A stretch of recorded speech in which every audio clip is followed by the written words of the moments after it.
Let's get some perspective of an Afghanistan combat veteran. White House fellow and a Wall Street hotshot. Rhodes Scholar, investment banker. Served as a paratrooper and captain in the Army. My guest tonight, Wes Moore. I'm Joy Thomas Moore, otherwise known as Wes's mom. My biggest concern with Wes growing up was that I believed in Wes.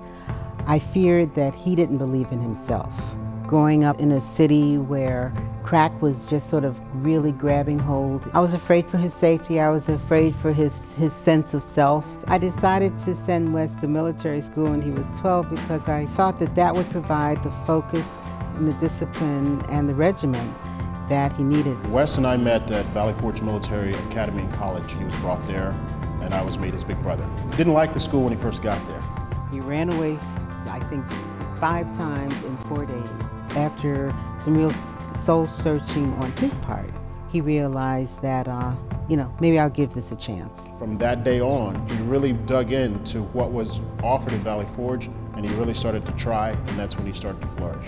He applied himself in school, and he started applying himself in sports. As he started seeing that success really felt good, he just wanted to be more successful. Probably by the second or third month that I knew him, I started calling him POTUS, which is abbreviation for President of the United States. I believe that all Wes needed was for him to believe in himself.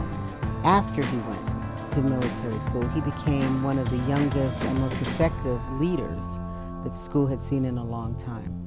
Despite the fact that Wes has been a White House fellow, despite the fact that he's been a Rhodes Scholar, despite the fact that he's pursued a PhD and done all these marvelous things, the thing that helps to define him the most and means the most to him is his service in the Army. Service is everything to Wes. Wes is a firm believer in what the United States stands for in the world. It's a place of opportunity, a place of freedom, a place of equality. In 2005, Wes went to Afghanistan with the Airborne. To see him fight in Afghanistan, it shows that he's not just a role model on a local level, but also on a national level as well. He wanted to serve his country. He wanted to become a second lieutenant, and at the end of the 2 years, he did. Because Wes has walked in those shoes, and he knows exactly what it's like when it comes back, he can share with people like me, who have never been in a battle zone, who can give us a better idea of what it is these folks are going to be going through. Wes feels very active about a number of issues veterans are facing today, especially when they return home. He knows what these families are going through, and I think he's taken his experiences and helped to transpose that onto not only veterans returning home, but onto their broader families. He's been able to reintegrate himself into civilian life and to thrive and make a success of it. That's going to be a huge bonus for them. Wes has been vociferous in his defense of preserving the GI Bill, making sure that when they come home, they're respected, making sure veterans have the same right to education and taken care of properly. He's a natural leader.